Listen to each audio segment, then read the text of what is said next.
Hello friends, welcome to my YouTube channel. ఈరోజు మా ఇంట్లో స్పెషల్ లివర్ ఫ్రై, అది కూడా మా వారు చేశారు. ఎంతో ఈజీ అండ్ సింపుల్గా చేసేసారండి. స్టవ్ ఆన్ చేసుకొని ఒక సర్వలో మనకి లివర్ కడుక్కొచ్చుకొని తేటగా కడిగి లివర్లలో ఉప్పు, పసుపు, నిమ్మరసం వేసుకొని బాగా ఉడకబెట్టుకోవాలి. ఉడికిన తర్వాత ఇలా శుభ్రంగా కడుక్కొని మంచిగా ముక్కలుగా కట్ చేసి పెట్టుకోవాలి. సింపుల్ ఇంగ్రీడియంట్స్ అండి.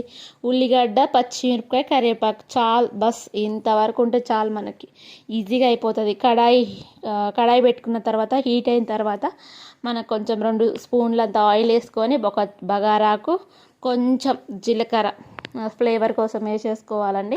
అది కూడా మంచిగా ఫ్రై అయిన తర్వాత మనం నీట్గా కట్ చేసుకున్న లివర్ ముక్కలు, కందనకాయలు ఇవి ఉన్నాయి కదా, అవి వేసుకొని ఫ్రై చేసుకోవాలి. అవి వేసేటప్పుడు టప్ప టప్ప సౌండ్ వస్తుంది, పేలుతున్నట్టు వస్తుంది.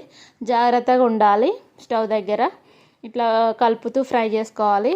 మనం మూత పెట్టుకొని ఒక 5 to 10 minutes మీడియం ఫ్లేమ్లో కుక్ చేసుకోవాలి. అప్పుడు మంచిగా ఫ్రై అవుతాయి ఆయిల్లో. ఇలా ఫ్రై అయిన తర్వాత మంచిగా మనం అన్ని ఇంగ్రీడియంట్స్ వేసుకొని కలుపుకోవాలి. నెక్స్ట్ కంటిన్యూషన్ పార్ట్లో పెట్టేస్తా అండి. పార్ట్ 2లో సబ్స్క్రైబ్ చేసుకోండి, కామెంట్ కూడా చేయండి. పార్ట్ 2